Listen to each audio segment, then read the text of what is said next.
Bismillahirrahmanirrahim. Welcome to lecture number 15 of CS 401 Computer Architecture and Assembly Language Programming, which is about parameter passing through stack. Parameter passing से ये मुराद है कि हमारे पास high level languages में जो functions होते थे हम उनको कोई आर्गूमेंट्स पास करते थे तो वो हम स्टैक की हेल्प से कैसे असेंबली लैंग्वेज में कर सकते हैं। मसला स्टैक का यूज़ करने का क्यों आया, ठीक है। मसला ये है कि हम ए एक्स रजिस्टर में फॉर एग्जांपल अपनी वैल्यू रखते हैं और हम पास कर देते हैं एक सब रूटीन को, ठीक है। अब सब रूटीन ने उस पर कुछ काम करना है, ठीक है। तो यहाँ पे एक लिमिटेशन आ जाती है कि हमारे पास जो टोटल हम पास कर सकते हैं ना वो 7 आर्गूमेंट हम पास करते हैं, क्योंकि हमारे पास लिमिटेड रजिस्टर है A X B X B X. तो हमारे पास टोटल 7 रजिस्टर्स बनते हैं जिनके ज़रिए से हम जिनको हम अगर यूज़ करें तो टोटल 7 वैल्यूज़ हैं। आपने ये याद रखना है ऑब्जेक्टिव पॉइंट ऑफ व्यू से, जो पैरामीटर हम मैक्सिमम पास कर सकते हैं सब रूटीन को यूजिंग जनरल रजिस्टर्स। लेकिन एक और मसला ये भी है कि 7 तो है, उसके बाद अगर हमारे पास सब रूटीन के अंदर एक और सब रूटीन है, एक नेस्टेड फंक्शन है, नेस्टेड आर्गूमेंट है या कोई नेस्टेड कॉल है, तो उसके लिए हमें क्या करें, ए एक्स के अंदर वैल्यू रखेंगे तो वो यूज़ हो जाएगी। अब अगली वैल्यू ए एक्स में कैसे पास करें? फंक्शन तो जब सब रूटीन एग्जीक्यूट हो रहा है तो कंट्रोल हमारे पास नहीं है, हम तो उस टाइम पे वैल्यू ऐड नहीं कर सकते। तो इसके लिए हम इस मसले में पहुंचे कि पैरामीटर पासिंग जो रजिस्टर के थ्रू होती है ये एक्सपेंडेबल जनरलाइजेबल नहीं है, लेकिन ये फास्टेस्ट मैकेनिज्म है। या ये हम तब यूज़ करेंगे जब स्पीड इंपॉर्टेंट है, आर्गूमेंट हमने कम पास करने हैं, ठीक है। तो इसका ऑल्टरनेट ऑप्शन क्या है? तो इसके लिए हम स्टैक को यूज़ करते हैं एज एन अल्टरनेट, और हम स्टैक के अंदर जब हम स्टैक पॉइंटर हमारा यहाँ पड़ा हुआ है उसके अंदर हम क्या करते हैं +2 करके एक अपना पैरामीटर ऐड कर देते हैं, ठीक है, यहाँ पे। फिर +2 करके अगला एक पैरामीटर रख देते हैं, फिर +2 करके एक और पैरामीटर रख देते हैं। फिर एंड पे हम अपना इंस्ट्रक्शन पॉइंटर रखते हैं जहाँ पे हमने वापस आना है। तो हमने क्या किया, स्टैक को यूज़ कर लिया अपने पैरामीटर पास करने के लिए। फॉर एग्जांपल अभी हम दो एलिमेंट अपनी अरे को पास करते हैं, एक तो हमारा अरे का एड्रेस जाएगा और दूसरा काउंट ऑफ एलिमेंट्स को। पहले तो हम सी एक्स रजिस्टर के अंदर रख रहे थे ना कि हमने 10 एलिमेंट्स के ऊपर काम करना है, 20 पे काम करना है। हम रजिस्टर को यूज़ ना करें, स्टैक के अंदर नंबर ऑफ एलिमेंट्स रखते हैं, तो इस तरह हम रजिस्टर्स को अवॉइड कर सकते हैं अपनी पैरामीटर पासिंग के अंदर। तो अब हमने रख तो दिए, उनको असेस कैसे करना है? तो इमीडिएट आइडिया तो यही है कि पॉप करें, ठीक है। लेकिन पॉप करेंगे तो एक मसला आएगा ना, हमारे इंस्ट्रक्शन पॉइंटर पॉप हो जाएगा। तो first thing the pop of the stack would be the return address. जो हमने मतलब एड्रेस रखा था वो तो सबसे एंड पे हमने उसके अंदर पुश किया था ना, तो हम पॉप करेंगे तो वो आ जाएगा। तो हमारा वो तो नहीं आएगा कि हमारा जो आर्गूमेंट है फंक्शन के वो तो हमें उस टाइम नहीं मिल रहे होंगे ना parameters. This is because the argument were first push on the stack and सब रूटीन वाज कॉल्ड आफ्टरवर्ड्स। उसके बाद हमने फिर उनका एड्रेस पुश किया था, पहले तो हमने पैरामीटर पुश किए थे। तो arguments can not be popped without first popping the return address, ठीक है। तो पहले हमें एड्रेस पॉप करना पड़ेगा, यही है ना स्टैक में तो ये होता है। हम दरमियान वाली वैल्यूज पॉप नहीं कर सकते, ऊपर से ही शुरू करना पड़ता है। तो हमें पहले इंस्ट्रक्शन पॉइंटर को पॉप करना पड़ेगा, फिर हमारे पैरामीटर हो जाएंगे, ठीक है। तो if a heaving thing falls on someone's legs, the heavy thing is removed first and the leg is not pulled out to reduce the damage। ऐसा तो नहीं होगा ना कि किसी की टांग के ऊपर अगर बेड गिर गया तो हम क्या करेंगे, बेड उठाएंगे। ये नहीं करेंगे कि बेड बेड गिरा हुआ है तो टांग खींचेंगे, ठीक है, क्योंकि टांग तो फंसी हुई है, हैवी थिंग को पहले उठाएंगे। तो यही हमारे पास केस है हमारे पैरामीटर्स के अंदर, जिसके अंदर पैरामीटर के ऊपर रिटर्न एड्रेस गिर गया है। अब रिटर्न टेस्ट एड्रेस उठाएंगे तो पैरामीटर उठेंगे। के लिए हमें क्या करना पड़ेगा, रिटर्न एड्रेस तो पहले हम निकाल रहे हैं, लेकिन फिर हम क्या करें, पुश एंड पॉप का ऐसा कम्बिनेशन बनाएं कि हमें 2 बार पॉप कर दें, ठीक है। पहले एक बार पॉप करेंगे रिटर्न एड्रेस आएगा, फिर पॉप करेंगे तो हमारा आर्गूमेंट मिलेगा हमें जो हमें चाहिए था। और फिर जब हमारे आर्गूमेंट जितने भी हमें चाहिए पॉप कर करके लेते हैं, एंड पे हमने क्या करना है, जो हमारा इंस्ट्रक्शन पॉइंटर हमने उठाया था ना उसको वापस स्टैक में डालना है, ताकि हमारा जो रिटर्न का फंक्शन है जिसके अंदर सेव हुआ है, रिटर्न क्या करता है, स्टैक के सबसे ऊपर जो वैल्यू पड़ी होती है वो आईपी के अंदर डाल देता है, तो वो सही से काम कर सके। इसलिए हमने स्टैक के सबसे ऊपर आईपी को वापस पुश करना है। लेकिन इसके लिए बहुत ज़्यादा एफर्ट करनी पड़ेगी, ठीक है। प्रोग्राम प्रोसेस डिज़ाइनर को कुछ तो इसका मसला निकालना चाहिए था ना, इस मसले का हल निकालना चाहिए था कि या तो वो एक ऐसी सब रूटीन ही बना देते जो ये सारा काम करके दे रही होती है हमें, या कोई ऐसी इंस्ट्रक्शन बनाते कि जो ये सारा काम हमें करके दे रही होती, ठीक है। तो तो पहले हमने ना सेगमेंट एसोसिएशन का एक टॉपिक पढ़ा था, उसमें हमने बोला था कि जो बेस पॉइंटर रजिस्टर होता है वो स्टैक सेगमेंट के साथ अटैच हुआ होता है। और क्यों हुआ होता है ये हमने डिस्कस करना था। हमारा क्या होता है कि जो हमारा कोड सेगमेंट होता है वो इंस्ट्रक्शन पॉइंटर के साथ अटैच हुआ होता है, और हमारा जो बेस पॉइंटर है वो बेसिकली हमारा स्टैक सेगमेंट के साथ अटैच हुआ होता है। तो ये क्यों हुआ होता है, ठीक है, इसके साथ स्टैक पॉइंटर भी अटैच हुआ होता है। अब बेस पॉइंटर इसके साथ क्यों होता है ये चीज़ हमें अब समझ आएगी। ठीक है, इसलिए होता है कि हम बेस पॉइंटर रजिस्टर का इस्तेमाल करते हुए स्टैक के अंदर पीक करेंगे, एलिमेंट को रिमूव नहीं करेंगे, झांकी मारेंगे और उनको रीड करेंगे parameter without removing them, without touching the stack pointer. Stack pointer को भी हम चेंज नहीं करेंगे। वैसे तो हमें क्या करना पड़ता है, हमारा स्टैक पॉइंटर यहाँ पे पहुंचा हुआ है +2 करके। अब मैंने इस एलिमेंट को रीड करना है तो मुझे स्टैक पॉइंटर को सॉरी -2 करके ऊपर पहुंचा हुआ है। अब मैंने इसको रीड करना है तो मुझे +2 करके इसको रीड करना पड़ेगा, फिर +2 करके इसको रीड करना पड़ेगा, +2 करके इस तरह रीड करना पड़ेगा। तो स्टैक पॉइंटर तो मेरा डिस्टर्ब हो जाएगा। तो इसके लिए मुझे एक और पॉइंटर मैंने रखा है बेस पॉइंटर। ठीक है, अब स्टैक पॉइंटर मेरा अपनी आईपी वाली जगह पे ही रहता है जहां पे मेरा आईपी पड़ा हुआ है। बेस पॉइंटर को मैं मूव करता रहता हूँ रीड करने के लिए चीज़ों को अपनी। और दूसरा स्टैक पॉइंटर ना हमारे कंट्रोल में भी नहीं है, ये एक डायनामिक पॉइंटर है और ये बैकग्राउंड में खुद ब खुद ही चेंज होता रहता है, तो हम इसको अपने कंट्रोल में नहीं लेके आते। हमने एक अलग से एक पॉइंटर रखना है जो कि बेस पॉइंटर है। ठीक है, ये रिप्लेसमेंट है स्टैक पॉइंटर की, so that we can peek inside the stack without modifying the structure of the stack.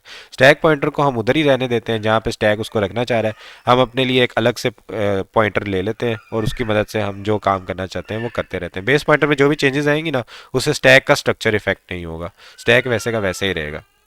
तो जब हमने बबल सॉर्ट सब रूटीन कॉल की थी तो हमारा स्टैक पॉइंटर था वो तो रिटर्न एड्रेस यानी इंस्ट्रक्शन पॉइंटर के ऊपर पॉइंट कर रहा था जो स्टैक के टॉप पे था उस टाइम पे। ठीक है, इसके नीचे हमारे पास पैरामीटर है, सेकंड पैरामीटर। ठीक है, और उससे नीचे हमारा फर्स्ट पैरामीटर है। फर्स्ट पैरामीटर हमने यहाँ पे इंसर्ट किया, सेकंड हमने यहाँ पे इंसर्ट किया और इंस्ट्रक्शन पॉइंटर की वैल्यू यहाँ पे इंसर्ट की। तो सबसे ऊपर इंस्ट्रक्शन पॉइंटर है, उसके नीचे सेकंड पॉइंटर है, उसके नीचे हमारा फर्स्ट जो पैरामीटर है वो है। ठीक है, अब वैल्यू ऑफ एस पी को हम बी पी के अंदर रख लें। ठीक है, बी पी को पहले हम कर दें B P is equal to S P, तो एस पी यहाँ पे पड़ा हुआ है, बी पी के अंदर एस पी चला जाएगा। अब हम क्या करते रहे, बी पी +2 करके हमारा सेकंड पैरामीटर असेस हो जाएगा और फिर बी पी +2 करेंगे यानी बी पी +4 करेंगे तो हमारा फर्स्ट पैरामीटर असेस हो जाएगा। ठीक है, इस तरह से हम असेस कर सकते हैं। ये किस वजह से कि क्योंकि दोनों को हमने सेम वैल्यूज दे दी और दोनों पहले इस जगह सेम वैल्यू पे पॉइंट आउट कर रहे थे और फिर हम बीपी के अंदर +2 करके मूव करके झांकियां मारते रहते हैं। ये जो हमने कॉपी की है एसपी की बीपी में, इसको कहते हैं टेकिंग अ स्नैपशॉट और like freezing the stack at that moment. हमने स्टैक की एक किस्म की स्नैपशॉट ले ली, फ्रीजिंग ले ली, सिर्फ उसका एड्रेस कॉपी करके, और स्टैक पॉइंटर का अपना एड्रेस सेम रहता है, हम बेस पॉइंटर का एड्रेस चेंज करते रहते हैं।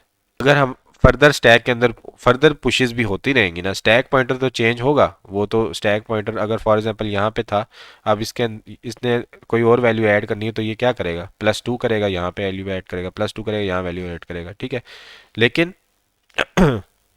हमारा जो बेस पॉइंटर है वो इस जगह पे जब उसने पॉइंट कर लिया तो वो चेंज नहीं करेगा। स्टैक पॉइंटर भाई आप जहां मर्जी जाते रहो, हमने तो आपकी तस्वीर ले ली जहां आप थे, अब हम अपनी मर्जी चलाएंगे। लेकिन हमारा स्टैक ही बेस पॉइंटर से बियॉन्ड चला जाता है। ठीक है, कि बेस पॉइंटर तो हमारा यहाँ था, अब हमारा स्टैक ही खत्म हो गया, वो यहाँ से नीचे आ गया। ठीक है, तो अब कि मतलब स्टैक ने पॉप कर करके यहाँ पे ले गया, बेस पॉइंटर हमारा यहाँ पे पॉइंट कर रहा था, तो अब हमारा बेस पॉइंटर किसी काम का नहीं है क्योंकि आप तो वहाँ पे पड़े हुए हो जहाँ पे फर्दर अब स्टैक नहीं है, स्टैक तो हमारा कम हो गया। तो base pointer basically datum point है जो हमारे पैरामीटर को सेस करने के लिए यूज़ होता है। हमने हाउएवर डिस्ट्रॉय कर दी original value of the base pointer in this process, और ये प्रॉब्लम कॉज करेगा नेस्टेड कॉल के अंदर जहाँ पे both outer inner need to set their own parameters. ठीक है, किस चीज़ के अंदर ये हो रहा है, जब हमारा स्टैक पॉइंटर बेस को क्रॉस कर गया है, नीचे चला गया। ठीक है, the outer subroutine will have its base pointer destroyed after the call and will be unable to assess its parameter. To solve both of these problems, अब ये दो प्रॉब्लम हमारी आई, एक तो हमारा बेस पॉइंटर डिस्ट्रॉय हो रहा है और दूसरा बेस पॉइंटर जो है उसको स्टैक वैसे ही उससे छोटा बन गया है। तो इनको हमने कुछ मसला इनका निकालना है। इसके लिए हमें क्या करना पड़ेगा कि एक स्टैंडर्ड इंस्ट्रक्शन बनानी पड़ेगी कि आप क्या करो, बुश बीपी, जो बीपी बेस पॉइंटर है उसको भी आप स्टैक के अंदर स्टोर कर दो, और फिर अब आप क्या करो क्योंकि देखें ना, जब भी सब रूटीन कॉल होती है वो BP is equal to SP करता है। अब बाहर वाली सब रूटीन कॉल हुई, उसने अपना जो स्टैक पॉइंटर था वो बीपी के अंदर स्टोर कर दिया। अब सब रूटीन के अंदर एक और सब रूटीन थी, अब ये तो नॉर्मल फंक्शन की तरह कॉल करेगी, ये अपना इसके अंदर सेव करने की कोशिश करेगी। ठीक है, अपना स्टैक पॉइंटर, फिर इसके अंदर एक और सब नेस्टेड फंक्शन है, ये अपना इसके अंदर करेगी। अब इसका जो असली वाला था वो तो गुम हो जाएगा हमसे, तो हम चाहते हैं कि इसका असली वाला जो है वो हम स्टैक में सेव कर लें। ठीक है, फिर इसके वाला इसके अंदर स्टोर करें। अब जब तीसरा नेस्टेड फंक्शन कॉल होना है तो इसका जो इस वाले का असली वाला था उसको हम स्टैक में स्टोर कर लें और इसके वाला अब हम बेस पॉइंटर के अंदर डाल दें। तो इस तरह से हम ये मसलों का हल करते हैं कि हम बेस पॉइंटर की वैल्यू को स्टैक के अंदर स्टोर कर लेते हैं और फिर उसके अंदर हम अपना अभी वाला जो फंक्शन है उसकी वैल्यू इंसर्ट करते हैं। ठीक है, बेस पॉइंटर जो ओल्ड वैल्यू थी वो हमने स्टैक के अंदर रख दी और रिटर्न एड्रेस अब हमारा चला जाएगा BP+2 के ऊपर। ठीक है, यानी पुराने वाले का BP+2 पे पड़ा हुआ है। सेकंड पैरामीटर अब BP+4 पे चला जाएगा और फर्स्ट जो है BP+6, यानी सब में दो दो चीज़ें ऐड हो गई। ठीक है, अब बबल सॉर्ट रूटीन की standard way of argument passing through stack की मदद से हम देखते हैं कि यहाँ पे हम क्या करेंगे। अब जैसे बबल सॉर्ट कॉल होगा, बबल सॉर्ट जब कॉल हो रहा है ना तो हम क्या करते थे कि हम एक स्टैंडर्ड अपना बीपी जो है इसको एसपी के इक्वल कर देते थे। ठीक है, लेकिन अब बबल सॉर्ट के अंदर दोबारा बबल सॉर्ट भी कॉल हो सकता है, तो उसके लिए स्टैंडर्ड हमारा ये आएगा कि इसका जो बीपी है पहले हम उसको स्टैक में रखेंगे। ठीक है, अब हम क्या करेंगे, बीपी के अंदर एसपी मूव करेंगे ताकि जो पुरानी बीपी बेस पॉइंटर की वैल्यू थी वो हमने स्टैक के अंदर स्टोर रखी हुई हो। बाकी चीज़ें वही हैं कि ए एक्स की वैल्यू पुश कर दो, बी एक्स की पुश कर दो, सी एक्स की, एस आई की पुश कर दो और बाद में इनको सबको आपने रिवर्स ऑर्डर के अंदर पॉप कर देना है जब आपका कोड ख़त्म हो जाएगा।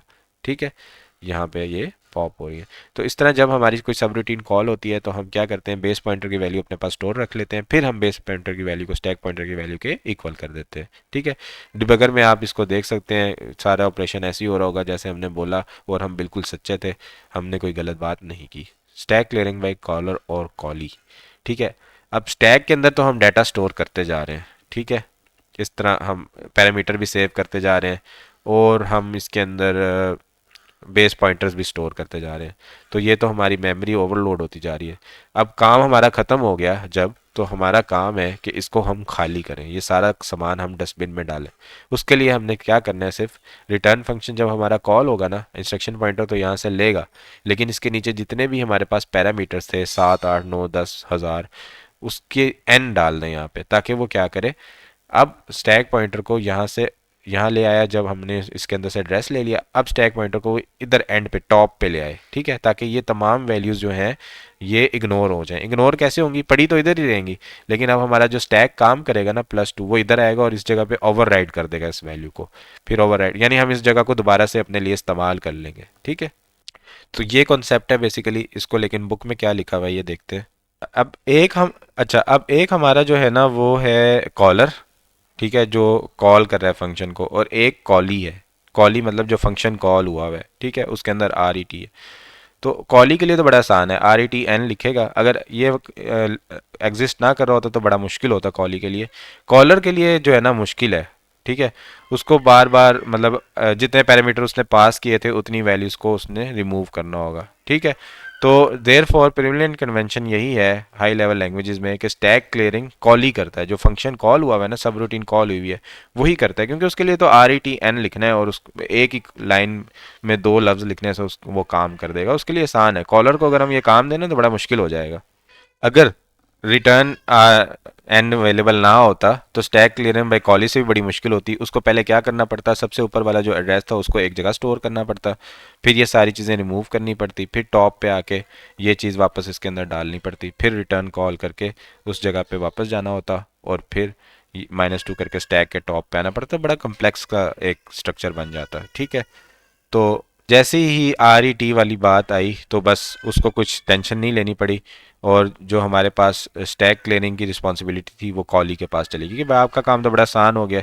ठीक है, तो ये क्या करता है, RETN एन ऐड कर देता है स्टैक पॉइंटर में after performing the operation of RET। Return का ऑपरेशन परफॉर्म कर दिया इसने। रिटर्न का ऑपरेशन परफॉर्म करने के बाद -2 करके यहाँ आया। अब जितने भी n हैं उतने ऐड करेगा और स्टैक पॉइंटर को उस जगह पे ले आएगा। तो हमारा जो स्टैक होगा वो क्लियर हो जाएगा बिल्कुल रिटर्न के बाद। ठीक है, क्लियर से मुराद ये वैल्यूज़ उधर ही रहेंगी, लेकिन उसकी एड्रेस जब एंड पे आ गया तो इसका मतलब हम दोबारा से उसको यूज़ करेंगे। ठीक है, स्टैक पॉइंटर टॉप पे ही आ जाएगा ना। तो यही बात यहाँ पे लिख रहे हैं कि RETN डिस्कार्ड कर देता है आर्गूमेंट्स को, उनको डिलीट नहीं करता। तो एक ही बात है, हमारा एड्रेस हमें यहाँ पे मिल गया, अब हम दोबारा यहाँ से ओवरराइड करते जाएंगे उनको, बेशक पड़े रहे वहाँ पे जो भी पड़ा है। मेमोरी तो फिक्स्ड है ना, उसको हमें कोई मसला नहीं है, पड़े रहे। लेकिन बस जब हमने इंसर्ट करना हो तो हम यहाँ से इंसर्ट करना शुरू करें, ओवरराइड करें पहले डाटा को जो हमारे काम का नहीं है। तो अब एक आर्गुमेंट ये भी है कि कॉली क्यों उसको डिलीट करे। वो इस वजह से है कि भाई कॉली, हमने आपके लिए तो पैरामीटर भेजे थे, जो आर्गुमेंट हमने पास किए थे स्टैक में वो आपके लिए तो सब रूटीन के लिए तो किए थे। तो कॉलर जो है उसको अपने लिए तो नहीं चाहिए थे, फंक्शन को लिए चाहिए थे ना।